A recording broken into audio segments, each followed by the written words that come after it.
Pas de problème. Et d'ailleurs, là, on va se marrer vraiment. Ouais, Voici Julien TM, qui ne fait pas partie de la revue Scout 2014, mais qui fait partie de cette émission. 22 minutes à Chilic. C'est parti, Julien, c'est à vous. Merci les garçons. Rebonjour Monsieur Chambet-Itier. Le moins que l'on puisse dire, c'est qu'Éric ne vous a pas gâté en me demandant de faire un papier sur vous.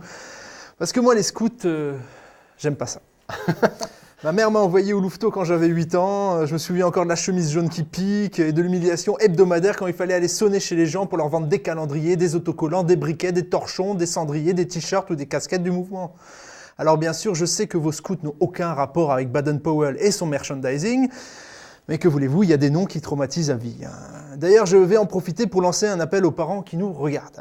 Voilà. Chers parents, si vous voulez que vos enfants dépriment en apprenant à faire des nœuds dont ils n'auront jamais besoin, à allumer un feu en pleine forêt, seul, avec une feuille de laurier, un cure-dent et un couteau suisse, ou à chanter des chansons plus ringardes qu'un album de Christophe Maé, envoyez-les chez les Scouts de France. Voilà. Si en revanche votre but est qu'ils s'épanouissent dans la bonne humeur, c'est la revue Scout qu'il faut choisir. Voilà.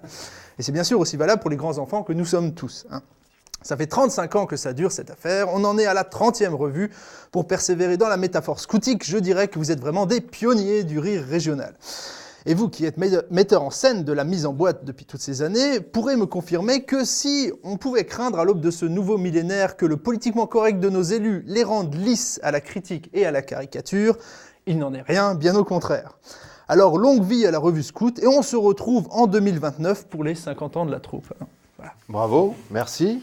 Moi, je l'applaudis, Julien. Moi aussi. C'est pas méchant, on sent qu'il cherche du boulot, quoi. C'est tout. Non, pas du tout. Mais je me dis, ça doit pas être facile cette revue parce qu'il y a des noms qu'on ne peut plus citer cette année. Est-ce qu'on peut encore parler de Monsieur Quesnel cette année? Pourquoi pas? Je sais pas, la Quesnel, tout ça passe mal dans les médias. Il faut faire attention avec le Quesnel.